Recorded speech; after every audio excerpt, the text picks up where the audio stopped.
ಎಲ್ರಿಗೂ ನಮಸ್ಕಾರ. ಇವತ್ತು ಧರ್ಮಸ್ಥಳ ಹೆಸರಿನಲ್ಲಿ ನಡೀತಾ ಇರುವಂತಹ ಅಕ್ರಮ ಮೀಟರ್ ಬಡ್ಡಿ ದಂಧೆ ಕುರಿತು ಕೆಲವೊಂದಿಷ್ಟು ಮಾಹಿತಿಗಳನ್ನು ಮತ್ತು ಒಂದು ವಿಶೇಷವಾದಂತಹ ವಿಶ್ಲೇಷಣೆಯನ್ನು ಮಾಡಬೇಕಾಗಿತ್ತು. ಕಳೆದ ಒಂದು 15 ದಿನಗಳಿಂದ ನಿರಂತರವಾಗಿ ಈ ಮೀಟರ್ ಬಡ್ಡಿ ದಂಧೆ ಧರ್ಮಸ್ಥಳದ ಹೆಸರಿನಲ್ಲಿ ಏನೋ ಒಂದು ಮೈಕ್ರೋ ಫೈನಾನ್ಸ್ ಅಂತ ಮಾಡಿ ಅಕ್ರಮ ಮೀಟರ್ ಬಡ್ಡಿ ದಂಧೆಯನ್ನು ನಡೆಸ್ತಾ ಇದ್ದಾರೆ. ಹೆಸರು ಅಭಿವೃದ್ಧಿ, ಮಾಡ್ತಾ ಇರೋದು ಅಕ್ರಮ ಮೀಟರ್ ದಂಧೆ, ಅಕ್ರಮ ಮೀಟರ್ ಬಡ್ಡಿ ದಂಧೆ, ಮೈಕ್ರೋ ಫೈನಾನ್ಸ್. ಹೀಗಾಗಿ ಕಳೆದ 15 ದಿನದಿಂದ ನಮ್ಮ ಇಡೀ ಸೌಜನ್ಯ ಹೋರಾಟಗಾರರು ರಾಜ್ಯದ ಬೇರೆ ಬೇರೆ ಭಾಗಗಳಲ್ಲಿ ನೊಂದಂತಹ ಜನರಿಗೆ ಇವತ್ತು ಸಾಕಷ್ಟು ನೂರಾರು ಜನ ಸಂಕಷ್ಟದಿಂದ ಈ ಮೀಟರ್ ಬಡ್ಡಿ ದಂಧೆಯಿಂದ ನೊಂದಿದ್ದಾರೆ. ಸಾಕಷ್ಟು ಜನ ಊರು ಬಿಟ್ಟಿದ್ದಾರೆ, ಮನೆ ಬಿಟ್ಟಿದ್ದಾರೆ, ಅನೇಕರು ಆತ್ಮಹತ್ಯೆ ಮಾಡಿಕೊಂಡಿದ್ದಾರೆ. ಅವರಿಗೆ ಸ್ಪಂದನೆ ಮಾಡೋದಕ್ಕೆ ನಮ್ಮ ಸೌಜನ್ಯ ಹೋರಾಟಗಾರರು ಇಡೀ ರಾಜ್ಯದಲ್ಲಿ ಆ ನೊಂದಂತಹ ಜನರಿಗೆ ಸ್ಪಂದನೆ ಮಾಡ್ತಾ ಇದ್ದಾರೆ. ವಿಶೇಷವಾಗಿ ದುಡಿಯುವ ಕಾರ್ಮಿಕ ವರ್ಗದವರು ಈ ಒಂದು ಮೀಟರ್ ಬಡ್ಡಿ ದಂಧೆಯಿಂದ ತೊಂದರೆಗೆ ಒಳಗಾಗಿದ್ದಾರೆ.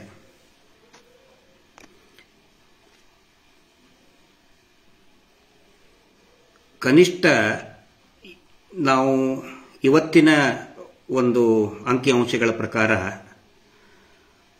ಒಂದು 18 ಪ್ರಕರಣಗಳು ದಾಖಲಾಗಿದೆ. 18 ಪ್ರಕರಣಗಳು ದಾಖಲಾಗಿದೆ. ಅಕ್ರಮ ಮೀಟರ್ ಬಡ್ಡಿ ದಂಧೆ ಧರ್ಮಸ್ಥಳದ ಹೆಸರಿನಲ್ಲಿ ನಡೀತಾ ಇರುವಂತಹ ಮೀಟರ್ ಬಡ್ಡಿ ದಂಧೆ ವಿರುದ್ಧ ಬೇರೆ ಬೇರೆ ಜಿಲ್ಲೆಗಳಲ್ಲಿ, ಅದು ವಿಜಯನಗರ ಇರಬಹುದು, ದಾವಣಗೆರೆ, ಚಿತ್ರದುರ್ಗ, ಹಾವೇರಿ ಮತ್ತು ಬೆಳಗಾವಿಯಲ್ಲಂತೂ ಕೂಡ ಯಾವುದು ಬೈಲಹೊಂಗಲದಲ್ಲಿ ಸುಮಾರು ಒಂದು 150 ಜನ ಒಟ್ಟಿಗೆ ಹೋಗಿ ದೂರನ್ನು ಕೊಡೋರಿದ್ದಾರೆ. ನಾಳೆ ನಾಡಿದ್ದು ರಾಜ್ಯದ ಪ್ರತಿಯೊಂದು ಮೂಲೆ ಮೂಲೆಗಳಲ್ಲಿ ಕೂಡ ಇವತ್ತು ಜನ ಎದ್ದು ಬರ್ತಾ ಇದ್ದಾರೆ. ಅದರಲ್ಲಿ ವಿಶೇಷ ಅಂತ ಹೇಳಿದ್ರೆ ಧರ್ಮಸ್ಥಳದಲ್ಲಿನೇ, ಧರ್ಮಸ್ಥಳ ಪೊಲೀಸ್ ಠಾಣೆಯಲ್ಲಿನೇ ಇವತ್ತು ಧರ್ಮಸ್ಥಳದ ಹೆಸರಿನಲ್ಲಿ ನಡೀತಾ ಇರುವಂತಹ ಅಕ್ರಮ ಮೀಟರ್ ಬಡ್ಡಿ ದಂಧೆ ಮೈಕ್ರೋ ಫೈನಾನ್ಸ್ ವಿರುದ್ಧ ದೂರು ದಾಖಲಾಗಿದೆ. ಈ ದೂರಿನ ಒಂದು ಕಾರಣ ಏನು ಅಂತ ಹೇಳಿದ್ರೆ,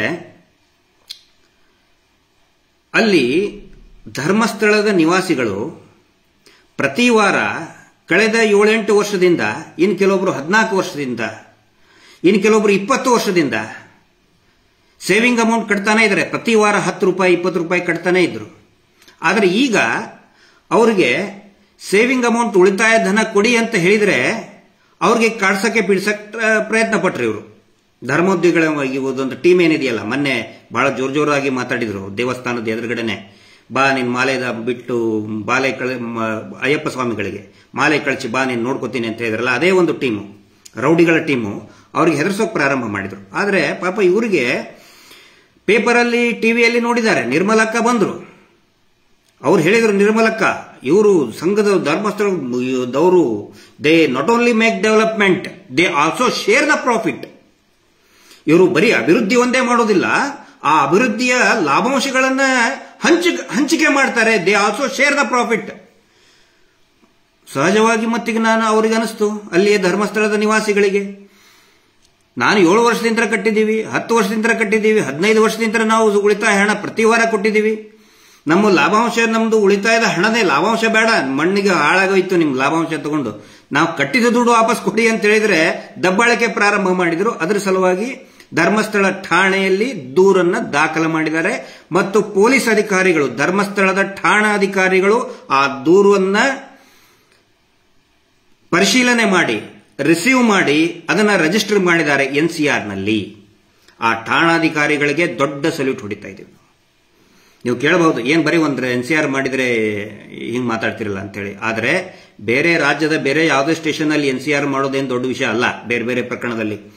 ಆದರೆ ಈ ಒಬ್ಬ ನರ ರಾಕ್ಷಸರು ಇರುವಂತಹ ಪ್ರದೇಶ, ಹಿಡಿತದಲ್ಲಿ ಇರುವಂತಹ ಆ ಒಂದು ಠಾಣೆಯ ಅಧಿಕಾರಿಗಳು ಸಿಬ್ಬಂದಿಗಳು ದೂರು ದಾಖಲು ಮಾಡಿದ್ದಾರೆ ಅಂತ ಹೇಳಿದ್ರೆ ನಿಜವಾಗಲೂ ಕೂಡ ಇಡೀ ರಾಜ್ಯದ ಜನ ಆ ಠಾಣಾಧಿಕಾರಿಗಳಿಗೆ ಧನ್ಯವಾದಗಳನ್ನು ಹೇಳಬೇಕು, ಅಭಿನಂದನೆಯನ್ನು ಸಲ್ಲಿಸಬೇಕು. ನಿಜವಾಗಿ ಏನಾದರೂ ಮುಖ್ಯಮಂತ್ರಿಗಳ ಪದವಿಯನ್ನ, ರಾಷ್ಟ್ರಪತಿ ಪದವಿಯನ್ನ ಕೊಡುವುದಾದರೆ ಆ ಠಾಣಾಧಿಕಾರಿಗೆ ಕೊಡಬೇಕು ಅಂತ ನಾನು ಶಿಫಾರಸನ್ನ ಮಾಡ್ತಾ ಇದ್ದೀನಿ. ಪೊಲೀಸರು ಪ್ರಾಮಾಣಿಕವಾಗಿ ನಡ್ಕೊಂಡ್ರೆ ಖಂಡಿತ ನಾವು ಅವ್ರಿಗೆ ಶ್ಲಾಘನೆಯನ್ನ ಮಾಡ್ತೀವಿ, ಮಾಡಲೇಬೇಕು, ಪ್ರತಿಯೊಬ್ಬರು ಕೂಡ ಮಾಡಲೇಬೇಕು. ಯಾಕಂತ ಹೇಳಿದ್ರೆ ಪೊಲೀಸರು ಹಾನೆಸ್ಟ್ ಆಫೀಸರ್ಸ್ ಯಾರಿದ್ದಾರೆ, ದಕ್ಷ ಅಧಿಕಾರಿಗಳು, ದಕ್ಷ ಸರ್ಕಾರಿ ನೌಕರರು ಯಾರಿದ್ದಾರೆ ಅವರೇ ನಿಜವಾದ ಈ ರಾಜ್ಯದ ಆಸ್ತಿ. ದೊಡ್ಡ ದೊಡ್ಡ ಪೋಸ್ಟರ್ ಹಾಕೋತಾರಲ್ಲ, ಬಡವರ ಬಂಧು ಅದು ಇದು ಅಂತೇಳಿ ಪೋಸ್ಟರ್ ಹಾಕೊಂಡು ಹುಟ್ಟು ಹಬ್ಬದ ಶುಭಾಶಯಗಳು, ಅವರೇನು ಈ ರಾಜ್ಯದ ಆಸ್ತಿ ಅಲ್ಲ. ಇಂತಹ ಅಧಿಕಾರಿಗಳೇ ಈ ರಾಜ್ಯದ ಆಸ್ತಿಗಳು. ಒಂದು ವೇಳೆ ಈ ಅಧಿಕಾರಿಗಳಿಗೆ ಏನಾದರೂ ಕಿರುಕುಳ ಕೊಟ್ರೆ, ಸರ್ವಿಸಿಗೆ ತೊಂದರೆ ಮಾಡೋದಾದ್ರೆ ನಾವು ನಿಜವಾಗ್ಲೂ ಕೂಡ ದಂಗೆ ಹೇಳ್ತೀವಿ. ನಾವು ಇಡೀ ಜನ ದಂಗೆ ಹೇಳ್ತಾರೆ ಪೊಲೀಸ್ ಈ ಮುಖ್ಯಸ್ಥರ ವಿರುದ್ಧ, ಯಾರು ಹೋಮ್ ಮಿನಿಸ್ಟರ್ ವಿರುದ್ಧ. ನಾನು ಗೃಹ ಸಚಿವರಿಗೆ ಹೇಳ್ತಾ ಇದ್ದೇನೆ, ಯಾಕಂದ್ರೆ ಕೃಪಾ ಪೋಷಣೆ ಬಹಳ ಇದೆ ನಿಮ್ಮ ಮೇಲೆ. ಅವರಿಗೆ ಕರೆಸಿ ಮುಗಿದ ಅಧ್ಯಾಯ ಅಂತ ಹೇಳಿದ್ರಿ ನೀವು. ಡಾಕ್ಟರ್ ಜಿ ಪರಮೇಶ್ವರ್ ಅವರು ಒಬ್ರು ಸಜ್ಜನ ರಾಜಕಾರಣಿ ಅಂತ ನಾವು ತಿಳ್ಕೊಂಡಿದ್ದು, ಈಗಲೂ ಕೂಡ ಹಾಗೆ ತಿಳ್ಕೊಂಡಿದ್ದೀವಿ. ಆದರೆ ಧರ್ಮಸ್ಥಳ ವಿಷಯದಲ್ಲಿ ಮಾತ್ರ ಅವರು ನಡ್ಕೊಳ್ತಾ ಇರೋದು ನಮಗೆ ಸರಿ ಅನಿಸ್ತಾ ಇಲ್ಲ. ಈಗಲೂ ಕೂಡ ಜೀವಂತವಾಗಿರುವಂತಹ ಒಂದು ಪ್ರಕರಣ, ಸೌಜನ್ಯ ಪ್ರಕರಣವನ್ನ ಮುಗಿದ ಅಧ್ಯಾಯ ಅಂತ ಹೇಳಿದ್ರಿ. ಇಂತಹ ಅಧಿಕಾರಿಗಳಿಗೆ, ಕರ್ನಾಟಕದ ಪ್ರಾಮಾಣಿಕ ಅಧಿಕಾರಿಗಳಿಗೆ ಈ ಧರ್ಮೋದ್ಯಮಿಗಳು ಏನಾದರೂ ಹೇಳಿದ್ರು ಅಂತ ಹೇಳಿ, ಚಾಡಿ ಚುಚ್ಚಿದ್ರು ಅಂತ ಹೇಳಿ ಅವ್ರಿಗೆ ಏನಾದರೂ ತೊಂದರೆ ಕೊಟ್ಟರೆ ನಾವು ಖಂಡಿತ ಆ ಪೊಲೀಸ್ ಅಧಿಕಾರಿಗಳ ಪರವಾಗಿ ನಾವು ಜನಸಾಮಾನ್ಯರು ನಿಂತ್ಕೊಳ್ತೀವಿ ಅನ್ನೋ ಮಾತನ್ನ ಹೇಳ್ತಾ ಇದ್ದೀನಿ. ಇದು ಒಂದೇ ಪ್ರಕರಣ ಅಲ್ಲ, ಇನ್ನೊಂದು ನಡೆದಿದೆ ಧರ್ಮಸ್ಥಳದಲ್ಲಿನೇ. ಇನ್ನು ರಾಜ್ಯದಲ್ಲಿ ಬೇರೆ ಬೇರೆ ಅನೇಕ ರೀತಿಯಾದಂತಹ ವಿಕಾರ ರೀತಿಯಾದಂತಹ ತೊಂದರೆಗಳನ್ನು ಕೊಟ್ಟಿದ್ದಾರೆ. ಇನ್ನೊಂದು ಘಟನೆ ನಡೆದಿದೆ. ಏನು ಅಂತ ಹೇಳಿದ್ರೆ, ಪಾಪ ಅವರು ಕೂಡ ಸೇವಿಂಗ್ ಅಮೌಂಟ್ ಅನ್ನ ಕೇಳ್ತಾ ಇದ್ರು. ಇವರು ಸೇವಿಂಗ್ ಅಮೌಂಟ್ ಅನ್ನ ಹಾಕಿದ್ವು ಅಂತ ಹೇಳಿದ್ರು. ಎಷ್ಟು? ಹತ್ತಿರ 1 ಲಕ್ಷ, ಒಂದು 10 ವರ್ಷದ ಮೇಲೆ ಅವರು ದುಡ್ಡು ಕಟ್ಟಿದ್ರು. 1 ಲಕ್ಷದ ಹತ್ತಿರ 1 ಲಕ್ಷದವರೆಗೆ ನಾವು ಹಾಕಿಬಿಟ್ವಿ ಅಂತ ಹೇಳಿ ಅವ್ರ ಅಕೌಂಟಿಗೆ ಹಾಕಿ ಇಮಿಡಿಯೇಟ್ ಆಗಿ ವಾಪಸ್ ತಗೊಂಡಿದ್ದಾರೆ. ಅದನ್ನ ಇಮಿಡಿಯೇಟ್ ಆಗಿ ಅವರೇ ವಿಡ್ರಾ ಮಾಡ್ಕೊಂಡಿದ್ದಾರೆ. ಇವ್ರಿಗೆ ದುಡ್ಡೇ ಬಂದಿಲ್ಲ. ಅರೆ, ನಂದು ದುಡ್ಡು ಬಂದಿದ್ದೀರಿ, ಹೇಗೆ ನೀವು ವಿಡ್ರಾ ಮಾಡ್ಕೊಂಡಿದ್ದೀರಾ? ಯಾರು ವಿಡ್ರಾ ಮಾಡ್ಕೊಂಡೋದಕ್ಕೆ ಪವರ್ ಕೊಟ್ಟವ್ರು ಯಾರು ಅಂತ ಹೇಳಿದ್ರೆ ಅವ್ರ ಮೇಲೂ ದಬ್ಬಾಳಿಕೆ ಮಾಡಕ್ ಹೋಗ್ತಾ ಇದ್ದಾರೆ. ಹಿಂಗಾಗಿ ಅವರು ಕೂಡ ದೂರು ದಾಖಲನ್ನ ಕೊಟ್ಟಿದ್ದಾರೆ. ಈಗ ಅಲ್ಲರಿ, ನಾವು ಅದಕ್ಕೆ ಹೇಳೋದು, ಪ್ರತಿಯೊಬ್ಬ ಯಾರ್ಯಾರು ನೀವು ಸಂಘದ ಸದಸ್ಯರಿದ್ದೀರಿ, ಇವರು ಹೇಳದಂಗೆ ಆಧಾರ್ ಕಾರ್ಡ್ ಕೊಡೋದು ಮಾಡಬೇಡಿ. ಆಧಾರ್ ಕಾರ್ಡ್ ಕೊಡೋದು, ಸೈನ್ ಹಾಕೋದು, ಥಂಬ್ ಇಂಪ್ರೆಷನ್ ಕೊಡೋದು ಮಾಡಬೇಡಿ. ಯಾಕಂತ ಹೇಳಿದ್ರೆ ದೊಡ್ಡ ಫ್ರಾಡ್ ಇವರು. ಏನ್ ಮಾಡ್ತಾರೆ, ದುಡಿಯೋ ವರ್ಗಕ್ಕೆ ಓದೋದಕ್ಕೆ ಬರುವುದಿಲ್ಲ, ಓದಕ್ಕೆ ಬಂದವರಿಗೂ ಕೂಡ ಅದನ್ನ ಅರ್ಥ ಮಾಡ್ಕೊಳ್ಳೋಷ್ಟು ಈ ಫೈನಾನ್ಷಿಯಲ್ ಡೀಟೇಲ್ಸ್ ಏನಿದೆ, ಆರ್ಥಿಕ ಡೀಟೇಲ್ಸ್ ಏನಿದೆ, ಅವುಗಳನ್ನ, ಬ್ಯಾಂಕಿನ ವಿವರಗಳನ್ನ ಇವರು ಏನು ಬರೆದು ಕೊಡ್ತಾರಲ್ಲ ಅವರವರ ಇದರಲ್ಲಿ, ಆ ಸಂಘದ ಒಂದು ಇದರಲ್ಲಿ ಕೊಡ್ತಾರಲ್ಲ, ಅದನ್ನ ಅರ್ಥ ಮಾಡ್ಕೊಳ್ಳುವಂತ ಕೆಪಾಸಿಟಿ, ಆ ಒಂದು ಜ್ಞಾನ ಇರುವುದಿಲ್ಲ. ಏನೋ ಒಂದು ಸೈನ್ ಮಾಡಿಸ್ಕೊಂಡು ಬಿಡ್ತಾರೆ, ದುಡ್ಡು ಹಾಕೋದು ಇವರೇ, ದುಡ್ಡು ಹಾಕಿ ಇವರೇ ದುಡ್ಡು ಡ್ರಾ ಮಾಡಿಬಿಡ್ತಾರೆ. ಈ ತರಹ ಅನೇಕ ವಂಚನೆಗಳು ಇದು ಧರ್ಮಸ್ಥಳ ನಿವಾಸಿಗಳದ್ದು ಒಂದೇ ಅಲ್ಲ, ರಾಜ್ಯದಲ್ಲಿ ಸಾವಿರಾರು ಘಟನೆಗಳು ನಡೆದಿದೆ, ಸಾವಿರಾರು ಘಟನೆ ನಡೀತಾ ಇದೆ. ಅಷ್ಟೇ ಅಲ್ಲ, ಈ ಬಡ್ಡಿ ದಂಧೆ, SKDRDPದು ಸಿಬ್ಬಂದಿಗಳಿಗೂ ಕೂಡ ಎಷ್ಟೊಂದು ಶೋಷಣೆ ಅಂತ ಹೇಳಿದ್ರೆ, ಬಾಗಲಕೋಟೆಯಲ್ಲಿ ಪಾಪ ವ್ಯಾನ್ ಏನು ದುಡ್ಡು ಕಲೆಕ್ಟ್ ಮಾಡ್ಕೊಳ್ಳುವಂತ ಡ್ರೈವರಿಗೆ ಹುಷಾರಿಲ್ಲ ಅಂತ ಹೇಳ್ತಾನೆ ಅವನು. ಡ್ರೈವರ್, ಸರ್ ನನಗೆ ಹುಷಾರಿಲ್ಲ, ಇವತ್ತು ಬರಕ್ಕಾಗುದಿಲ್ಲ ಅಂತ ಹೇಳಿದ್ರು ಕೂಡ ಬಲವಂತವಾಗಿ, ಪಾಪ ಅವನ್ನ ಬಲವಂತವಾಗಿ ನೀನು ಕೆಲಸ, ಅದು ರಜೆ ದಿನ, ರಜೆ ಕೊಡದೆ ಅವನಿಗೆ ಬಲವಂತವಾಗಿ ರಜೆ ದಿನ ನಿಮಗೆ ವಸೂಲಿ ಮಾಡಂತ ಹೇಳಿದವ್ರು ಯಾರು? ಆದೇಶ ಯಾಕೆ ಕೊಟ್ರಿ ನೀವು? ಅಧ್ಯಕ್ಷರು ಕೇಳ್ತಾ ಇದ್ದೀನಿ ನಾನು. ಈ ನಿಮ್ ದೊಡ್ಡದ ಅಧ್ಯಕ್ಷರು ಅಂತ ದೊಡ್ಡ ದೊಡ್ಡ ಭಾಷಣ ಬಿಗಿತೀರಲ್ಲ, ಅವರಿಗೆ ಕೇಳ್ತಾ ಇದ್ದೀನಿ, ಯಾಕೆ ನೀವು ರಜೆ ದಿನದಲ್ಲಿ ನಿಯಮ ಮೀರಿ ಯಾಕೆ ವಸೂಲಿ ಮಾಡಕ್ ಹೋದ್ರಿ? ವಸೂಲಿ ಮಾಡಿ ಪಾಪ ಅವನು ಹುಷಾರಿಲ್ಲದೆ ಇರುವಂತ SKDRDP ಒಬ್ಬ ಡ್ರೈವರ್ ಬಡಪಾಯಿ, ಅವನಿಗೆ ಡ್ರೈವಿಂಗ್ ಮಾಡಕ್ ಹೇಳಿ ಆಕ್ಸಿಡೆಂಟ್ ಆಗಿ ಸತ್ತು ಹೋಗ್ತಾನೆ ಅವನು ಬಾಗಲಕೋಟೆಯಲ್ಲಿ. ಯಾರೊಬ್ರು ಮಾತಾಡುತ್ತಾರಿಲ್ಲ, ಸಂಘದವ್ರಿಗೆ ಮಾತಾಡೋಕೆ ಅನುಮತಿನೇ ಇಲ್ಲ. ನಾನು ಹೇಳ್ತಾ ಇದ್ದೀನಿ ಸಿಬ್ಬಂದಿಗಳಿಗೆ, ನಾವು ನಿಮ್ಮ ಪರವಾಗಿ ಮಾತಾಡ್ತಾ ಇದೀವಿ, ಇವತ್ತು ನಿಮ್ಮ ಪರವಾಗಿ ನಾವು ಧ್ವನಿ ಎತ್ತುತ್ತಾ ಇದ್ದೀವಿ. ಪಾಪ ಕಾರ್ಮಿಕರಿ, ಅವನು ಕಾರ್ಮಿಕನಿಗೆ ಕೊಂದು ಹಾಕಿದ್ರಿ ಇವರು, ಬರೀ ಅವನು ಆಕ್ಸಿಡೆಂಟ್ ಆಗಿ ಸತ್ತಿದ್ದಲ್ಲ, ಅವನನ್ನ ಕೊಲೆ ಮಾಡಿದ್ದಾರೆ ಇವರು ದಣಿಗಳು ಅಂತ ಹೇಳ್ಕೊಳ್ಳೋರು. ಪರಮ ಪೂಜ್ಯರು ಅಂತ ಹೇಳ್ಕೊಳ್ಳೋ ಸಂಘದ ಅಧ್ಯಕ್ಷರು ಕೊಲೆ ಮಾಡಿದ್ದಾರೆ ಅವನ್ನ, ಆ ಡ್ರೈವರ್ನ. ಏನ್ ಕಂಪೆನ್ಸೇಷನ್ ಕೊಟ್ಟಿದ್ದೀರಿ? ಕೊಡಿ, ಅವನಿಗೆ ಒಂದು 50 ಲಕ್ಷ ರೂಪಾಯಿ ಕಂಪೆನ್ಸೇಷನ್ ಕೊಡಬೇಕು. ನಾವು ಇಡೀ ಈ ಸಂಸ್ಥೆಯ ವಿರುದ್ಧ ನಾವು ಮಾತಾಡ್ತಾ ಇಲ್ಲ, ಆ ಕಾರ್ಮಿಕರ ಪರವಾಗಿ ನಾವು ಮಾತಾಡ್ತಾ ಇದ್ದೀವಿ, ಸೇವಾ ಪ್ರತಿನಿಧಿಗಳ ಪರವಾಗಿ ನಾವು ಮಾತಾಡ್ತಾ ಇದ್ದೀವಿ. ಯಾರಾದ್ರೂ ಸೇವಾ ಪ್ರತಿನಿಧಿಗಳ ಮೇಲೆ FIR ಆದ್ರೆ ನಮ್ಗೆ ಖುಷಿ ಪಡೋದಿಲ್ಲ, ನಮ್ಗೆ ದುಃಖ ಆಗುತ್ತೆ. ಹಂಗಾಗಿ ನಾವು ಕಂಪ್ಲೇಂಟ್ ಕೊಡ್ತಾ ಇರೋದು. ಇದರ ಸಂಸ್ಥಾಪಕರು ಯಾರಿದಾರಲ್ಲ ಅವರ ವಿರುದ್ಧ ನಾವು ದೂರು ಕೊಡ್ತಾ ಇದ್ದೀವಿ. ಇದನ್ನ ಅರ್ಥ ಮಾಡ್ಕೋಬೇಕು. ಇನ್ನೊಂದು ಇದರದ್ದು ಅರ್ಥ ಏನು? ಈಗ ಸೇವಿಂಗ್ ಅಮೌಂಟ್ ಇಡೀ ರಾಜ್ಯಾದ್ಯಂತ ವಂಚನೆ ಮಾಡಿದಾರಲ್ಲ, ನಿರ್ಮಲಕ್ಕ ಬಂದು ಹೇಳ್ಬಿಟ್ರು, they not only make the development, they also share the profit. ಇದು ವಾಸ್ತವ ಅಲ್ಲ, ಇದು ರೋಸಿ ಭಾಷಣ. ಇದು ನಿಮ್ದು ವಾಸ್ತವ. ನಾವು ಹೇಳ್ತಾ ಇದ್ದೇವೆ ಕೇಳಿ. ಏನಂತ ಹೇಳಿದ್ರೆ, they not only cheat the people, they also loot the people and they also fool the people like you. ಅವರು ಬರೀ ಈ ಮೋಸ ಮಾಡೋದಿಲ್ಲ, ಲೂಟಿ ಕೂಡ ಮಾಡ್ತಾ ಇದ್ದಾರೆ. ನಿಮ್ಮಂತವ್ರನ್ನ ಮೋಸನೂ ಕೂಡ, ನಿಮ್ಮಂತವ್ರನ್ನ ಮೂರ್ಖನು ಮಾಡ್ತಾ ಇದ್ದಾರೆ. ದೊಡ್ಡ ದೊಡ್ಡ ಕಾರ್ಯಕ್ರಮದಲ್ಲಿ ಕರೆಸಿ ನಿಮ್ಮನ್ನ ಸನ್ಮಾನ ಮಾಡಿ. ಅಷ್ಟೇ ಅಲ್ಲ, ಇದು ವಾಸ್ತವ. ಮತ್ತೊಂದು, they not only rape the woman, they also murder the rape victim. ಅವರು ಬರೀ ಹೆಣ್ಮಕ್ಕಳನ್ನ ಅತ್ಯಾಚಾರ ಮಾಡೋದಿಲ್ಲ, ಅತ್ಯಾಚಾರ ಮಾಡಿ ಅದಾದ ಮೇಲೆ ಆ ಪೀಡಿತೆಯರನ್ನ ಕೊಲೆ ಮಾಡ್ತಾರೆ. They not only rape the woman, they also murder the woman. ಇದು ವಾಸ್ತವ. ನಿರ್ಮಲಾಕ್ ಅವರು ಅರ್ಥ ಮಾಡ್ಕೋಬೇಕಿದ್ನ, ಸೆಂಟ್ರಲ್ ಮಿನಿಸ್ಟರ್. ಇದು ವಾಸ್ತವ. ಇದರ ಬಗ್ಗೆ ಯಾಕೆ ಸೀರಿಯಸ್ ಆಗಿ ತಗೊಳ್ಳೋದಿಲ್ಲ? 25ನೇ ತಾರೀಕಿಗೆ ಒಂದು ಒಳ್ಳೆಯ ವಿಶ್ಲೇಷಣೆಯನ್ನ ನಿಮ್ಮ ಮುಂದೆ ಇಡ್ತಾ ಇದ್ದೀನಿ. ಡಿಸೆಂಬರ್ 25ನೇ ತಾರೀಕಿಗೆ ನಾರಾವಿ ಅಲ್ಲಿ ಇರುವಂತಹ ನಮ್ಮ ಸೌಜನ್ಯ ಹೋರಾಟಗಾರ್ತಿಯ ಮೇಲೆ ಒಂದು ಪ್ರಕರಣ ದಾಖಲಾಗುತ್ತದೆ. ಅದರ ಹಿಂದಿನ ದಿನ 25ನೇ ತಾರೀಕಿಗೆ ಉದಯವಾಣಿಯಲ್ಲಿ ಅದರ ಬಗ್ಗೆ ಪ್ರಕಟಣೆ ಮೂಡಿ ಬರ್ತದೆ, ಪ್ರಿಂಟ್ ಆಗ್ತದೆ, ಪಬ್ಲಿಷ್ ಆಗ್ತದೆ. ಯಾಕಂದ್ರೆ ಸೌಜನ್ಯ ಹೋರಾಟದ ಬಗ್ಗೆ ಈ ಅಕ್ರಮ ಮೀಟರ್ ಬಡ್ಡಿ ದಂಧೆ ಉದಯವಾಣಿಯಲ್ಲಿ ಬರುವುದಿಲ್ಲ. ಉದಯವಾಣಿ ಒಂದು ಕಾಲಕ್ಕೆ ಕರಾವಳಿಯ ಹೆಮ್ಮೆಯ ಪತ್ರಿಕೆ ಅಂತಾಗಿತ್ತು. ಆದರೆ ಇವತ್ತೇನಾಗ್ಬಿಟ್ಟಿದೆ ಅಂತ ಹೇಳಿದ್ರೆ, ಇವತ್ತು ಪತ್ರಿಕೆಗಳನ್ನು ಕೂಡ ಹೆದರಿಸಿಬಿಟ್ಟಿದ್ದಾರೆ ಇವರು. ನಾವು ಅಡ್ವರ್ಟೈಸ್ಮೆಂಟ್ ಕೊಡಲ್ಲ, ನಾವು ಹಂಗೆ ಮಾಡ್ತೀವಿ ಹಿಂಗೆ ಮಾಡ್ತೀವಿ ಅಂತೇಳಿ. ನಾವು ಪತ್ರಿಕೆಗಳಿಗೆ ಬೈತಾ ಇಲ್ಲ, ಪತ್ರಿಕೋದ್ಯಮಕ್ಕೆ ಬೈತಾ ಇಲ್ಲ, ಪತ್ರಕರ್ತರಿಗೆ ಬೈತಾ ಇಲ್ಲ. ಆದರೆ ಆ ಒಂದು ಭಯದ ವಾತಾವರಣವನ್ನು ನಿರ್ಮಾಣ ಮಾಡಿದಿರಲ್ಲ ಈ ಧರ್ಮೋದ್ಯಮಿಗಳು, ಅವರಿಗೆ ನಾವು ಬೈತಾ ಇದ್ದೀವಿ. ಆ ಪತ್ರಿಕೆಯಲ್ಲಿ ಬರ್ತದೆ, ಥ್ಯಾಂಕ್ಸ್ ಹೇಳ್ಬೇಕು ನಾವು ಆಕ್ಚುಲಿ ಅದು ಉದಯವಾಣಿಗೆ ಪತ್ರಿಕೆ. ಯಾಕಂದ್ರೆ ಎಷ್ಟೋ ಅಸಲಿಯತ್ತನ್ನ, ನಿಜವಾದ ಮುಖವಾಡವನ್ನ ಬಯಲಿಗೆಳೆದಿದೆ ಆ ಒಂದು ಪತ್ರಿಕಾ ಪ್ರಕಟಣೆ. ಏನಂತ ಹೇಳಿದ್ರೆ, ಡಿಸೆಂಬರ್ 15ನೇ ತಾರೀಕಿಗೆ ಭಗವಾನ್ ಬಾಹುಬಲಿ ಸ್ವಾಮಿಯ ಮೂರ್ತಿಯ ಭಾವಚಿತ್ರಕ್ಕೆ ಮನುಷ್ಯನ ಮುಖವನ್ನು ಸೇರಿಸಿ ಅವಮಾನ ಮಾಡಿದ ಅದರ ಬಗ್ಗೆ ಜೈನ ಧರ್ಮಕ್ಕೆ ಅವಹೇಳನ, ದೂರು ದಾಖಲು. ಇದು ಶೀರ್ಷಿಕೆ. ಈ ಶೀರ್ಷಿಕೆಯಲ್ಲಿ ಭಗವಾನ್ ಬಾಹುಬಲಿ ಸ್ವಾಮಿಯ ಮೂರ್ತಿಯ ಭಾವಚಿತ್ರಕ್ಕೆ ಮನುಷ್ಯನ ಮುಖವನ್ನು ಸೇರಿಸಿ ತನ್ನ FB ಹಾಗೂ ವಾಟ್ಸಪ್ ಖಾತೆಗೆ ಫೋಟೋವನ್ನು ಹರಿಯಬಿಟ್ಟು ಜೈನ್ ಧರ್ಮಕ್ಕೆ ಅವಮಾನ ಮಾಡಿದ್ದಾರೆ ಎಂದು ದೂರಿನಲ್ಲಿ ಆರೋಪಿಸಿದ್ದಾರೆ. ಅವರಿಗೆ ರೈಟ್ಸ್ ಇದೆ.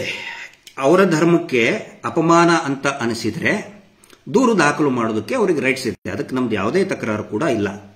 ನಾನು ಮೊನ್ನೆನೂ ಕೂಡ ಹೇಳಿದ್ದೀನಿ, ಈ ಉದ್ದೇಶಪೂರ್ವಕವಾಗಿ ಯಾರಾದರೂ ಒಂದು ಧರ್ಮಕ್ಕೆ ಅವಮಾನ ಮಾಡಿದರೆ ನಮ್ಮನ್ನು ಕರೀರಿ, ನಾವು ಬರ್ತೀವಿ ನಿಮ್ಮ ಜೊತೆಗೆ ಅಂತ ಹೇಳಿ. ಆದರೆ ಇದರಲ್ಲಿ ಈ ಒಂದು ಪ್ರಕಟಣೆಯಲ್ಲಿ ಒಂದು ಅನೇಕ ಸತ್ಯಾಂಶಗಳನ್ನ ಬಯಲಿಗೆಳೆದಿದೆ. ಬರೀ ಒಂದು ಲೈನ್ ನಾನು ನಿಮಗೆ ಹೇಳ್ತಾ ಇದ್ದೀನಿ. ಏನಂತ ಹೇಳಿದ್ರೆ, ಇವರು ಹೇಳ್ತಾರಲ್ಲ, ಭಗವಾನ್ ಬಾಹುಬಲಿಯ ಸ್ವಾಮಿಯ ಮೂರ್ತಿಯ ಭಾವಚಿತ್ರಕ್ಕೆ ಮನುಷ್ಯನ ಮುಖವನ್ನು ಯಾರ ಮನುಷ್ಯ ಹೇಳಬೇಕಲ್ಲ? ಯಾವ ಮನುಷ್ಯ? ದಾವೂದ್ ಇಬ್ರಾಹಿಂನ, ಆಸಾರಾಂ ಬಾಪುನ, ಅಲ್ ಖೈದಾ ಮುಖ್ಯಸ್ಥನ? ಯಾರು ರೀ? ನಾವು ಹಿಂದೂಗಳಿಗೆ ಏನು ಅಂತ ಪ್ರಚಾರ ಮಾಡಿಬಿಟ್ರಿ ನೀವು? ದೇವತಾ ಮನುಷ್ಯ, ನಡೆದಾಡುವ ದೇವರು, ಮಾತನಾಡುವ ಮಂಜುನಾಥ ಹಿಂದೂಗಳಿಗೆ. ಹಾಗಿದ್ರೆ ನಿಮಗೆ ಅವನು ಮನುಷ್ಯ ಅಲ್ವಾ? ಈಗ ನೋಡಿ, ಇಲ್ಲಿ ಒಂದು ತರ್ಕ, ದಯವಿಟ್ಟು ಇದನ್ನ ನಾನು ವಿಶ್ಲೇಷಣೆ ಮಾಡ್ತಾ ಇದ್ದೀನಿ, ನೀವು ಕೂಡ ವಿಚಾರ ಮಾಡಿ, ಎಲ್ಲರೂ ವಿಚಾರ ಮಾಡಿ. ಇದ್ರ ಬದಲು ನಾವು ಇದು ಮನುಷ್ಯನ ಫೋಟೋವನ್ನ ಅಂಟಿಸಿದ್ದಾರೆ, ಆದರೆ ಎಲ್ಲರೂ ಪ್ರಚಾರ ಮಾಡಿದ್ದೆ ನೀವು ದೇವತಾ ಮನುಷ್ಯ ಅಂತ. ದೇವರ ಫೋಟೋಕ್ಕೆ ದೇವತಾ ಮನುಷ್ಯನ ಫೋಟೋ ಅಂಟಿಸಿದ್ರೆ ಅದು ಹೆಂಗ್ರಿ ಅವಮಾನ ಆಗುತ್ತೆ? ಅದು ಹೆಂಗ ಅವಮಾನ ಆಗುತ್ತೆ? ನೀವೇ ತಾನೇ ಪ್ರಚಾರ ಮಾಡ್ಕೊಂಡವ್ರು. ದೇವತಾ ಮನುಷ್ಯ, ನಡೆದಾಡುವ ದೇವರು ಅಂತ ಹೇಳ್ಕೊಳ್ಳುವಂತಹ ನೀವು ನಿಮ್ಮ ಫೋಟೋವನ್ನ ನಿಮ್ಮ ಧರ್ಮದ ದೇವರಿಗೆ ಅಂಟಿಸಿದ್ರೆ ಅವಮಾನ ಹೆಂಗಾಗುತ್ತೆ ಧರ್ಮಕ್ಕೆ? ಇದನ್ನ ಕೋರ್ಟಲ್ಲಿ ಪ್ರಶ್ನೆ ಮಾಡ್ತೀವಿ ನಾವು, ನ್ಯಾಯಾಲಯದಲ್ಲಿ ಪ್ರಶ್ನೆ ಮಾಡ್ತೀವಿ ನಾವು. ದಯವಿಟ್ಟು ಈ ತರ್ಕಕ್ಕೆ ಉತ್ತರವನ್ನು ಕೊಡಬೇಕಾಗುತ್ತೆ. ಎಲ್ಲರೂ ಕೂಡ ಇದರ ಬಗ್ಗೆ ಯೋಚನೆಯನ್ನ ಮಾಡಿ. ಎರಡನೇ ಸತ್ಯಾಂಶವನ್ನ ಬಯಲಿಗೆಳೆದಿದೆ.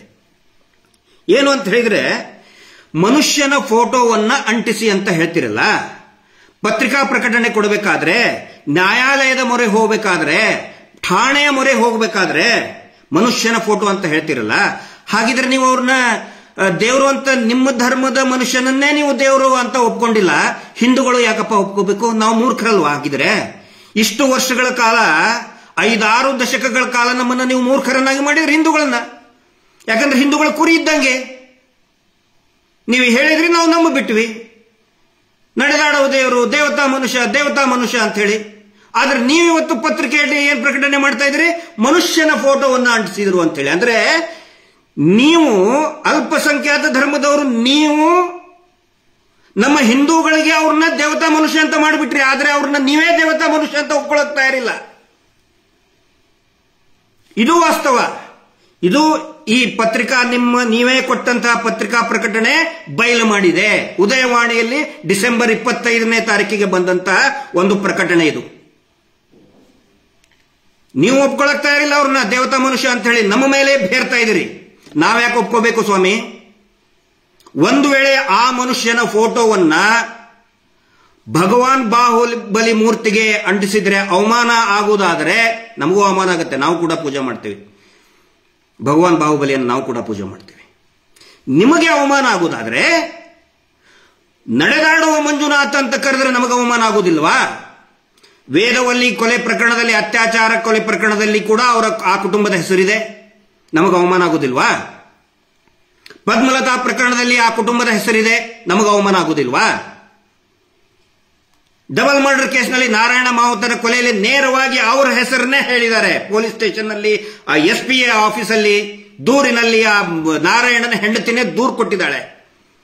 ಅಂತ ವ್ಯಕ್ತಿಯನ್ನ ಮಂಜುನಾಥ ಸ್ವಾಮಿಯ ಜೊತೆಗೆ ಸೇರಿಸಿದ್ರೆ ಹಿಂದೂ ದೇವರು ವಿರೂಪ ಆಗುದಿಲ್ವಾ? ಹಿಂದೂ ಧರ್ಮ ವಿರೂಪ ಆಗುದಿಲ್ವಾ? ನಾವೇನು ಅನಾಥರ? ಹಿಂದೂ ಧರ್ಮ ಅಂದ್ರೆ ಅನಾಥರ ನಾವು? ನಮ್ಮ ಧರ್ಮಕ್ಕೆ ಅವಮಾನ ಆಗುದಿಲ್ವಾ? ಅವರ ತಮ್ಮ 7.5 ಎಕರೆ ಆಸ್ತಿಯನ್ನ, ಸರ್ಕಾರದ ಭೂಮಿಯನ್ನ, ನಾನು ಭೂರಹಿತ ಬಡವ ಕೃಷಿ ಕಾರ್ಮಿಕ ಅಂತ ಹೇಳಿ ಆ 7.5 ಎಕರೆಯನ್ನ ಲೂಟಿ ಮಾಡ್ತಾನೆ. ನಮಗೆ ಅವಮಾನ ಆಗುದಿಲ್ವಾ? ಅವರ ಕುಟುಂಬದವ್ರನ್ನ ನಡೆದಾಡುವ ದೇವರು ಅಂತ ಹೇಳ್ತೀರಿ, ನಮಗೆ ಅವಮಾನ ಆಗುದಿಲ್ವಾ ಹಿಂದೂಗಳಿಗೆ? ಎಷ್ಟೊಂದು ಕೊಲೆ ಪ್ರಕರಣಗಳಿದೆ. ಸೌಜನ್ಯ ಪ್ರಕರಣದಲ್ಲಿ ಅವನು ಅವರ ತಮ್ಮನ ಹೆಸರೇ ಇದೆ, ಅವರೇ ಮಾಡಿದ್ದಾರೆ. ಪ್ರಕೃತಿ ಚಿಕಿತ್ಸಾಲಯದಲ್ಲೇ ಸೌಜನ್ಯಳ ಕೊಲೆ ಆಗಿದೆ, ನೋಡಿದವರಿದ್ದಾರೆ. ಅವಮಾನ ಆಗುದಿಲ್ವಾ? ಹಿಂದೂ ಧರ್ಮಕ್ಕೆ ಅವಮಾನ ಅಲ್ವಾ ಅದು? ಹಿಂದೂ ಹೆಣ್ಮಕ್ಕಳು ಹೆಣ ಬಿದ್ದಿದೆ, ಅವಮಾನ ಆಗುದಿಲ್ವಾ? ಮಂಜುನಾಥ ಸ್ವಾಮಿಯ ಪಕ್ಕ ಅವರ ಫೋಟೋ ಇಟ್ಟದಕ್ಕೆ ನಮಗೆ ಅವಮಾನ ಆಗುದಿಲ್ವಾ? 100 ಕೊಲೆಗಳಿದೆ, 100 ಹೆಣ್ಮಕ್ಕಳನ್ನ ಬೆತ್ತಲೆ ಮಾಡಿ ಬಿಸಾಕಿದ್ದೀರಿ, ಹಿಂದೂ ಹೆಣ್ಮಕ್ಕಳನ್ನ ಬಿಸಾಕಿದ್ದೀರಿ ನೀವು. ನಿಮ್ಮ ಫೋಟೋ ಮಂಜುನಾಥ ಸ್ವಾಮಿಯ ಪಕ್ಕದಲ್ಲಿ ಇಟ್ಕೊಂಡ್ರೆ ಹಿಂದೂಗಳಿಗೆ ಅವಮಾನ ಆಗೋದಿಲ್ವಾ? ಈ ಪ್ರಶ್ನೆಯನ್ನ, ಈ ತರ್ಕವನ್ನ ನಾನು ಕೇಳ್ತಾ, ದಯವಿಟ್ಟು ಇದಕ್ಕೆ ಪ್ರತಿಯೊಬ್ಬರು ಕೂಡ ಉತ್ತರ ಕೊಡಲೇಬೇಕು. ನಾವೇನು ಬಿಟ್ಟಿಲ್ಲ ಹಿಂದೂ ಧರ್ಮದವರು. ಸನಾತನ ಹಿಂದೂ ಧರ್ಮದ ಸಂಸ್ಕಾರದಲ್ಲಿ ನಾವು ಇದ್ದೀವಿ. ಆ ಸಂಸ್ಕಾರ ನಮ್ಮನ್ನು ಬೆಳೆಸಿದೆ. ನಿಮ್ಮ ಧರ್ಮಕ್ಕೆ ಅಪಚ್ಯುತಿ ಆಗಬಾರದು, ಅದಕ್ಕೆ ನಾವು ಕೂಡ ಗೌರವಿಸ್ತೇವೆ. ಜೈನ ಧರ್ಮಕ್ಕೆ ಅಪಚ್ಯುತಿ ಆಗಬಾರದು, ಅಪಪ್ರಚಾರ ಆಗಬಾರದು, ಅದಕ್ಕೆ ನಾವು ಕೂಡ ನಿಮ್ಮ ಬೆಂಬಲಕ್ಕಿರ್ತೀವಿ. ಆದರೆ ಇಷ್ಟೊಂದು ಕರಾಳ ಮುಖ ಇರುವಂತಹ, ಇಷ್ಟೊಂದು ಅನೇಕ ಆರೋಪಗಳಿರುವಂತಹ ವ್ಯಕ್ತಿಯ ಫೋಟೋವನ್ನ ಮಂಜುನಾಥ ಸ್ವಾಮಿಯ ಪಕ್ಕ ಇಟ್ಕೊಂಡ್ರೆ ನಮಗೆ ಅವಮಾನ ಆಗೋದಿಲ್ವಾ? ಆಗಬಾರ್ದಾ? ಈ ಪ್ರಶ್ನೆಯನ್ನ ನಾನು ಕೇಳ್ತಾ ಇದ್ದೀನಿ. ಅಯ್ಯಪ್ಪ ಸ್ವಾಮಿ ಭಕ್ತರಿಗೆ ಮೊನ್ನೆ ದೇವಸ್ಥಾನದ ಮೆಟ್ಟಿಲಿನ ಎದುರುಗಡೆನೆ ಮಾಲಾಧಾರಿಗಳಿಗೆ, ಪಾಪ ಅವರು ಬೆಳಿಗ್ಗೆ 3-3:30 ಎಟ್ಟು ಸಾಧನೆಯನ್ನ ಮಾಡ್ತಾ ಇರ್ತಾರೆ. ಅಯ್ಯಪ್ಪ ಸ್ವಾಮಿಯನ್ನ ವ್ರತವನ್ನ ಹಿಡಿದಿರ್ತಾರೆ. ಮಾಲೆ ಬಿಚ್ಚಿ ಬಾ ನೋಡ್ಕೋತೇನೆ ಅಂತ ಇರ್ತಾನೆ. ಲೋಫರ್ ಅವನು, ಬಾ ನೀನು ಮಾಲೆಧಾರಿಯ ಸಂಕ್ರಮಣ ಮುಗಿಲಿ, ಕರಿಯುವಾಗ ನಿನಗೆ ದಮ್ಮಿದ್ರೆ ಕರಿಯೋ ಮಗನೇ ನೀನು, ಕರಿ ನೀನು ಬಾ ಅಂತ ಹೇಳಿ ಕರಿ, ಬರ್ತೀವಿ. ಮಾಲಾಧಾರಿಗಳು ಬರ್ತಾರೆ, ಮಾಲೆ ಬಿಚ್ಚಿ ಹಾಕಿ ಬರ್ತಾರೆ. ದಮ್ ಇದ್ರೆ ಕರಿ ನೀನು. ನಾಚಿಕೆ ಆಗ್ಬೇಕು ನಿಮಗೆ. ದೇವಸ್ಥಾನದಲ್ಲಿ ಮುಂದಿಟ್ಕೊಂಡು ಅಯ್ಯಪ್ಪ ಸ್ವಾಮಿ ಮಾಲಾಧಾರಿಗಳಿಗೆ ಅವಮಾನ ಮಾಡ್ತೀರಿ ನೀವು. ಇದು ಜನಗಳಿಗೆ ಅರ್ಥ ಆಗಬೇಕು. 3 ಗಂಟೆ ಆದ್ರೂ ಕೂಡ ಆ ಮಗುನ ಹಂಗೆ ಬಿಟ್ಟಿದ್ದಾರೆ, ಅನೌನ್ಸ್ ಮಾಡದೆ. ಇವರಿಗೆ ದೇವಸ್ಥಾನ ಅಂತ ಹೇಳಿದ್ರೆ ಬರೀ ಒಂದು ವಸೂಲಿ ಕೇಂದ್ರ, ಇದು ಬರೀ ಒಂದು ಬಿಸ್ನೆಸ್ ಪಾಯಿಂಟ್. ದೇವಸ್ಥಾನ ಹಿಂದೂ ಧರ್ಮ ಅಂದ್ರೆ ಬಿಸ್ನೆಸ್ ಪಾಯಿಂಟ್ ಮಾಡಿದಂತ ನೀವು ನಮಗೆ ಅವಮಾನ ಆಗೋದಿಲ್ವಾ? ಮಂಜುನಾಥ ಸ್ವಾಮಿ ಹೆಸರನ್ನ ಬಡ್ಡಿ ದಂಧೆ ಮಾಡಬೇಕಾದ್ರೆ ನಿಮ್ಮ ಪ್ರತಿಯೊಂದು ಸ್ಟೇಟ್ಮೆಂಟ್ ಅಲ್ಲಿ ಕೂಡ ಓಂ ನಮೋ ಮಂಜುನಾಥಾಯ ನಮಃ ಅಂತ ಹೇಳ್ತೀರಾ. ಮೀಟರ್ ಬಡ್ಡಿ ದಂಧೆ ಮಾಡಬೇಕಾದ್ರೆ ಧರ್ಮಸ್ಥಳ ಮಂಜುನಾಥ ಸ್ವಾಮಿ ಹೆಸರನ್ನು ಉಪಯೋಗಿಸಿದ್ರೆ ಹಿಂದೂ ಧರ್ಮಕ್ಕೆ ಅವಮಾನ ಅಲ್ವಾ? ಫೋಟೋ ಹಂಚಿದ್ದಕ್ಕೆ ಅವಮಾನ ಆಯಿತು ಅಂತ ನೀವು ಹೇಳ್ತಿದ್ದೀರಿ. ಹೌದು, ಕರೆಕ್ಟ್. ಅದು ಯಾರು ಮಾಡಿದಾರೋ ಯಾರಿಗೆ ಗೊತ್ತು, ತನಿಖೆ ಆಗಲಿ. ಸುಖ ಸುಮ್ಮನೆ ಹೆಣ್ಮಕ್ಳಿಗೆ ಟಾರ್ಗೆಟ್ ಮಾಡೋದಲ್ಲ ನೀವು. ನಮ್ಮ ಪ್ರಶ್ನೆಗೆ ಉತ್ತರ ಕೊಡಬೇಕು. ಮೀಟರ್ ಬಡ್ಡಿ ಉಜುರಿ ಆಕ್ಟ್ ಅಲ್ಲಿ ಇದೆ, prevention of usury act. Predatory lending ಮಾಡಬೇಕಾದ್ರೆ ಯಾವುದೇ ಧರ್ಮದ ಹೆಸರನ್ನ, ದೇವರ ಹೆಸರನ್ನ ಉಪಯೋಗಿಸಬಾರದು, ಅದು ಅಪರಾಧ ಅಂತೇಳಿ ಉಜುರಿ ಆಕ್ಟ್ ಅಲ್ಲಿ ಇದೆ. USURY ಉಜುರಿ ಆಕ್ಟ್ ಅಲ್ಲಿ ಧರ್ಮದ ಹೆಸರನ್ನಾಗ್ಲಿ ಯಾವುದೇ ದೇವರ ಹೆಸರನ್ನ ಉಪಯೋಗಿಸ್ಕೊಳ್ಬಾರ್ದು, ಅದು ತಪ್ಪು, ಅದು ಅಪರಾಧ ಅಂತೇಳಿ ಈ ದೇಶದ ಕಾನೂನು ಹೇಳುತ್ತೆ. ನೀವು ಹೆಂಗ್ರಿ ನೀವು ಮೀಟರ್ ಬಡ್ಡಿ ದಂಧೆ ವ್ಯವಹಾರ ಮಾಡಬೇಕಾದ್ರೆ ಓಂ ನಮೋ ಮಂಜುನಾಥಾಯ ನಮಃ ಅಂತ ಹೇಳ್ತೀರಿ? ಯಾವ ನಿಮಗೆ ಅಧಿಕಾರ ಕೊಟ್ಟಿದ್ದು? ಅವಮಾನ ಅಲ್ವಾ ಹಿಂದೂ ಧರ್ಮಕ್ಕೆ? ಇದಕ್ಕೆ ಉತ್ತರ ಕೊಡಬೇಕು. ಈ ತರ್ಕಗಳಿಗೆ ನಾನು ವಿಶ್ಲೇಷಣೆ ಮಾಡ್ತಾ ಇದ್ದೀನಿ, ದಯವಿಟ್ಟು ಉತ್ತರ ಕೊಡಿ. ಯಾಕಂತ ಹೇಳಿದ್ರೆ ಎಲ್ಲರಿಗೂ ಧರ್ಮ ಇದೆ, ಎಲ್ಲರಿಗೂ ದೇವರು ಇರ್ತಾರೆ, ಎಲ್ಲರಿಗೂ ಅವರವರ ಮನೆ ದೇವರು ಇರ್ತಾರೆ, ಧರ್ಮ ಇರ್ತದೆ. ನಿಮಗಿಷ್ಟೇ ಅಂದ ತಕ್ಷಣನೇ ಅವಮಾನ ಆಯಿತು ಅಂತ ಹೇಳಿ ದೊಡ್ಡ ಮಟ್ಟದಲ್ಲಿ ಪ್ರಚಾರ ಕೊಟ್ಟು ನಿನ್ನೆ ರಾತ್ರಿ ಅವ್ರ ಮನೆಗೆ ನಂಬರ್ ಪ್ಲೇಟ್ ಇಲ್ಲದಂತಹ ಮಾರುತಿ ವ್ಯಾನ್ ನಲ್ಲಿ ಪ್ರತಿದಿನ 3-4 ಜನ ಗುಂಡಾಗಳನ್ನ ಆ ಹೆಣ್ಣುಮಗಳ ಮನೆಗೆ, ನಾರಾವಿಯಲ್ಲಿ ಆ ಹೆಣ್ಣುಮಗಳ ಮನೆಗೆ ಎದುರುಗಡೆ ನಿಂದಿರಿಸಿ ಭಯ ಪಡಿಸ್ತಾ ಇದ್ದಾರೆ. ತಪ್ಪಲ್ವಾ ಇದು? ಉತ್ತರ ಕೊಡಿ ಇದಕ್ಕೆ.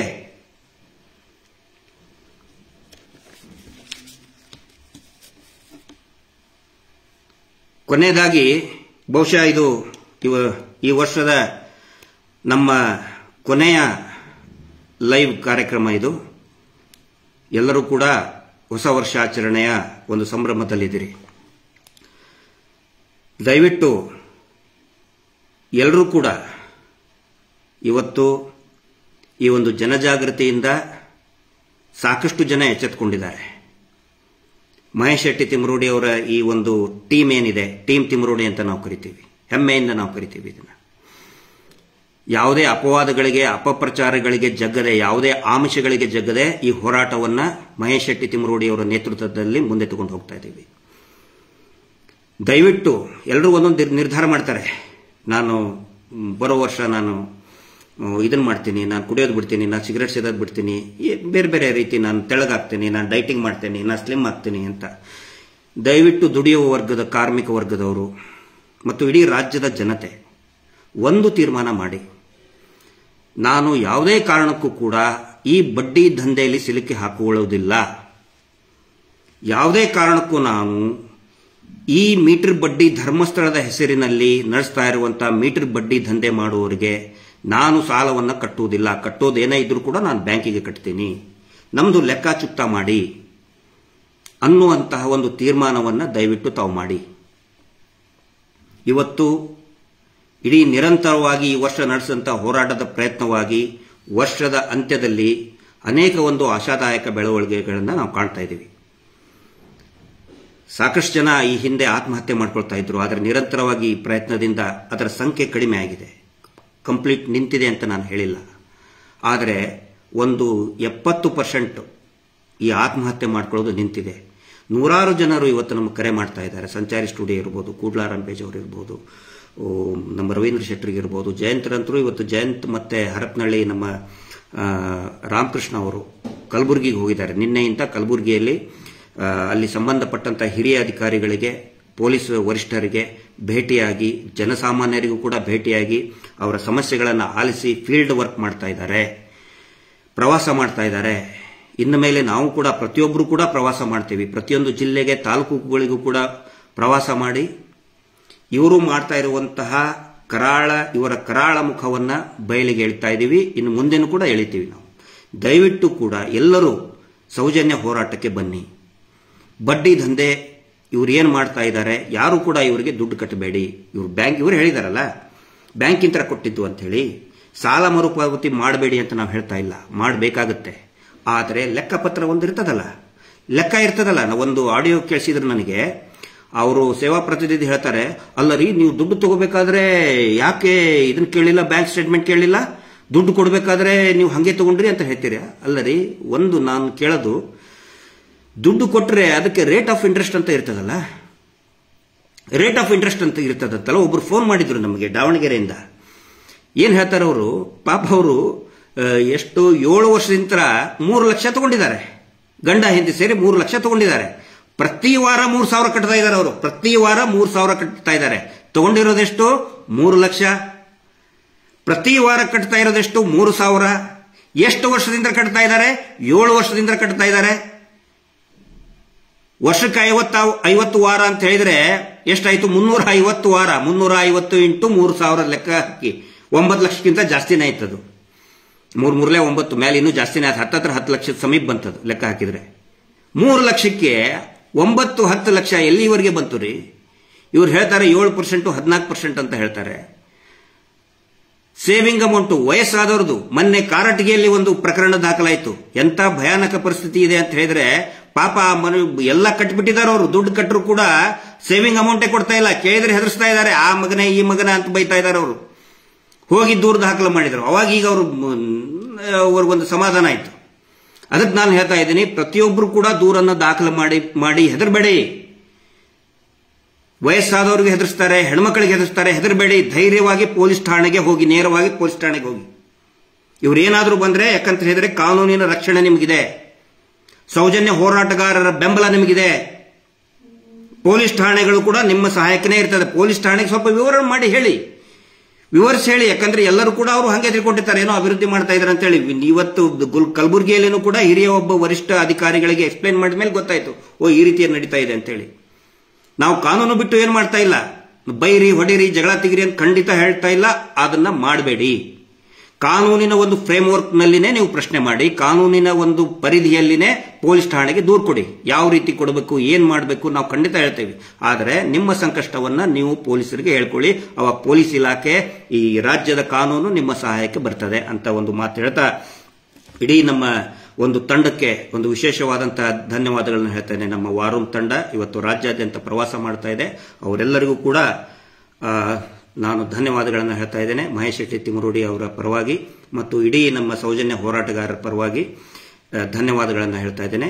ಎಲ್ಲರಿಗೂ ಕೂಡ ಹೊಸ ವರ್ಷ ಒಂದು ಒಳ್ಳೆಯ ದಿನಗಳನ್ನು ಕೊಡಲಿ, ಶೋಷಣೆ ಮುಕ್ತವಾದಂತಹ ಭವಿಷ್ಯವನ್ನು ಕೊಡಲಿ ಅಂತ ಹೇಳ್ತಾ, ಏನು ನಾವು ತರ್ಕಗಳನ್ನು ಕೇಳಿದ್ದೀನಿ ಅದನ್ನು ಎಲ್ಲರೂ ಕೂಡ ವಿಶ್ಲೇಷಣೆ ಮಾಡಿ ನಿಮ್ಮ ಸ್ನೇಹಿತರಿಗೂ ಕೂಡ ತಲುಪಿಸಿ.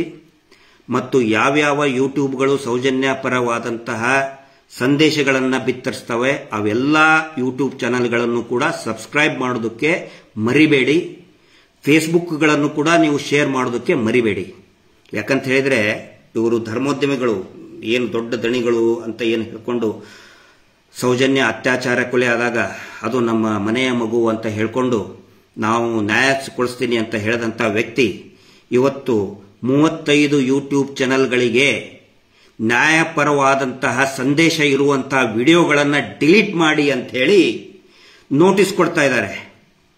ಅವರು ಮನೆ ಸುತ್ತಲೂ ಪೂರ್ತಿ ಪ್ರದಕ್ಷಿಣೆ ಹಾಕ್ತಾ ಇದ್ದಾರೆ, ಲಗಾಟ ಹೊಡಿತಾ ಇದ್ದಾರೆ. ಯೂಟ್ಯೂಬ್ ಚಾನಲ್ ಅವ್ರ ಅಡ್ರೆಸ್, ಅವ್ರ ಆಫೀಸ್ ಸುತ್ತಲೂ ಲಗಾಟ ಹೊಡೆದು ಉರುಳು ಸೇವೆ ಮಾಡ್ತಾ ಇದ್ದಾರೆ. ತಗೊಳ್ಳಿ ನೋಟಿಸ್ ತಗೊಳ್ಳಿ ಅಂತೇಳಿ ಡಿಲೀಟ್ ಮಾಡೋದಕ್ಕೆ, ಸೌಜನ್ಯ ನ್ಯಾಯಪರವಾದಂತಹ ವಿಡಿಯೋಗಳನ್ನು ಡಿಲೀಟ್ ಮಾಡೋದಕ್ಕೆ ಪತ್ರಿಕೋದ್ಯಮದ ಮೇಲೆ ಪ್ರಹಾರ ಮಾಡ್ತಾ ಇದ್ದಾರೆ. ಯಾವ ವ್ಯಕ್ತಿ ನಾನು ನ್ಯಾಯ ಕೊಡಿಸ್ತೀನಿ, ನಾನೇ ಹೋಮ್ ಮಿನಿಸ್ಟರ್ಗೆ ಫೋನ್ ಮಾಡಿದ್ದೆ, ತನಿಖೆ ಆಗಲಿ, ಸಿಬಿಐ ಮಾಡಲಿ ಅಂತ ನಾನೇ ಹೇಳಿದ್ದೆ ಅಂತ ಯಾವ ಒಬ್ಬ ವ್ಯಕ್ತಿ, ಮನುಷ್ಯ ಅಂತ ಹೇಳಲೇಬೇಕಲ್ಲ, ಯಾಕಂದ್ರೆ ಇವರು ಹೇಳ್ಕೊಂಡಿದ್ದಾರೆ ಮನುಷ್ಯನ ಭಾವಚಿತ್ರ. ಆ ಮನುಷ್ಯ ನಾನೇ ಸಿಬಿಐಗೆ ಹೇಳಿ ತನಿಖೆ ಮಾಡಕ್ ಹೇಳಿದ್ದು, ಹೋಮ್ ಮಿನಿಸ್ಟರ್ಗೆ ಆರ್ ಅಶೋಕ್ ಹೇಳಿದ್ರು, 3 ಅಶೋಕ್ ಹೇಳಿದ್ರು, ಇವ್ರಿಗೆ ಗೊತ್ತು. ನಾನೇ ತನಿಖೆ ಮಾಡಕ್ ಹೇಳಿದೆ ಅಂತ ಹೇಳಿದಂತಹ ಮನುಷ್ಯ ಇವತ್ತು ಆ ನ್ಯಾಯಪರವಾದಂತಹ ವಿಡಿಯೋಗಳನ್ನು ಡಿಲೀಟ್ ಮಾಡಿ ಅಂತ ತರ್ತಾ ಇದ್ದಾರೆ. ಯಾವುದಕ್ಕೂ ಬಗ್ಗಲ್ಲ. ಒಂದೇ ಒಂದು ವಿಡಿಯೋನು ಡಿಲೀಟ್ ಮಾಡಲ್ಲ ನಾವು. ಮಾಡಿ ಏನ್ ಮಾಡ್ತಿರೋ ಮಾಡಿ. ಅದ್ರ ಬಗ್ಗೆ ಸಂಪೂರ್ಣ ವಿವರನ್ನ ಮತ್ತೆ ಒಂದು ಹೊಸ ವರ್ಷದಲ್ಲಿ ನಾನು ಹೇಳ್ತೀನಿ. ಇನ್ನೊಂದು 2-3 ದಿನದಲ್ಲಿ ಹೇಳ್ತಾ ಇದ್ದೇನೆ. ಪತ್ರಿಕೋದ್ಯಮದ ಮೇಲೆ ಪ್ರಹಾರ ಮಾಡೋಕ್ಕಾಗುದಿಲ್ಲ. ನೀವು ಟಿವಿ ಚಾನೆಲ್ಗಳಿಗೆ, ಪತ್ರಿಕೆಗಳಿಗೆ ಅಡ್ವರ್ಟೈಸ್ಮೆಂಟ್ ಹೆದರಿಕೆ ಕೊಟ್ಟು ನೀವು ನಿಲ್ಲಿಸಿರಬಹುದು. ಆದರೆ ಯಾವ ಚಾನೆಲ್ಗಳಿಗೆ ನೀವು ಹೆದರಿಸಿದಿರಲ್ಲ ಅವರೇ ನಿಮ್ಮ ವಿರುದ್ಧ ತಿರುಗಿ ಬೀಳ್ತಾರೆ ಅನ್ನೋ ಒಂದು ನಂಬಿಕೆ ನಮಗಿದೆ. ಕರ್ನಾಟಕದ ಪತ್ರಿಕೆ ಪ್ರಾಮಾಣಿಕ ಪತ್ರಿಕೋದ್ಯಮ ಅನ್ನೋ ಒಂದು ಭಾವನೆ ನಮಗಿದೆ. ಸಿಟ್ಟು ಬಂದಾಗ ನಾವು ಬೈತಿರ್ತೀವಿ, ಆದ್ರೆ ದ್ವೇಷ ಇಲ್ಲ ಪತ್ರಿಕೋದ್ಯಮದ ಬಗ್ಗೆ. ಪೊಲೀಸರುಗಳು ಕೂಡ ನಾವು ಟೀಕೆ ಮಾಡ್ತಿರ್ತೀವಿ. ಬೆಳ್ತಂಗಡಿ ಪೊಲೀಸರಿಗೆ ನಾನೇ ಟೀಕೆ ಮಾಡಿದ್ದೀನಿ, ಧರ್ಮಸ್ಥಳದ ಪೊಲೀಸರಿಗೆ ಮಾಡಿದ್ದೀನಿ. ಆದರೆ ದ್ವೇಷ ಇಲ್ಲ ನಮಗೆ ಯಾರ ಬಗ್ಗೆನೂ ಕೂಡ. ಅನ್ಯಾಯ ಆಯಿತು ಅಂತ ಹೇಳ್ತೀವಿ, ಆದರೆ ಒಳ್ಳೆ ಕೆಲಸ ಮಾಡಿದಾಗ ಖಂಡಿತ ನಾವು ಶ್ಲಾಘನೆಯನ್ನ ಮಾಡ್ತೇವೆ, ಅವ್ರ ಜೊತೆಗೆ ನಾವಿರ್ತೀವಿ ಅಂತ ಹೇಳ್ತಾ 2025ರಲ್ಲಿ ಸೌಜನ್ಯಾಳಿಗೆ ನ್ಯಾಯ ಸಿಕ್ಕೇ ಸಿಗುತ್ತೆ. ಸೌಜನ್ಯಾಳಂತೆ ವಿಧಿವಶರಾದಂತಹ, ಬಲಿದಾನವಾದಂತಹ, ಅತ್ಯಾಚಾರ ಕೊಲೆಯಿಂದ ಸತ್ತಂತಹ ಅನೇಕ ಆತ್ಮಗಳಿಗೆ ನ್ಯಾಯ ನಿರೀಕ್ಷೆ ಮಾಡಿದಕ್ಕಿಂತನೂ ಕೂಡ ಹೆಚ್ಚಿನ ಮಟ್ಟದಲ್ಲಿ ಒಂದು ಜಯ ಪ್ರಾಪ್ತಿ ಆಗೇ ಆಗುತ್ತೆ 2025. ಯಾಕಂದ್ರೆ ಎಲ್ಲರೂ ಕೂಡ ಹೇಳ್ತಾರೆ, ತಿಳಿದವರು ಹೇಳ್ತಾರೆ 2025 ನ್ಯಾಯದ ವರ್ಷ ಅಂತ ಹೇಳ್ತಾರೆ.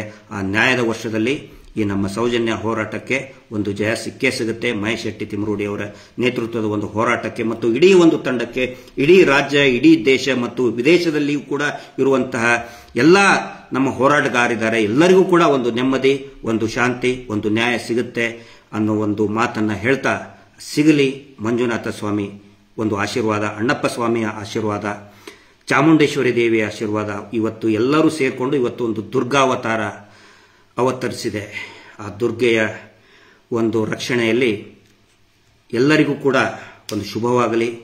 ನ್ಯಾಯದ ವರ್ಷ 2025 ಎಲ್ಲರಿಗೂ ಕೂಡ ಒಳ್ಳೆಯದಾಗಲಿ ಅಂತ ಹೇಳ್ತಾ ಇವತ್ತಿನ ಈ ಲೈವ್ ಅನ್ನು ಮುಗಿಸ್ತಾ ಇದ್ದೀನಿ. ಧನ್ಯವಾದಗಳು. Justice for Soujanya.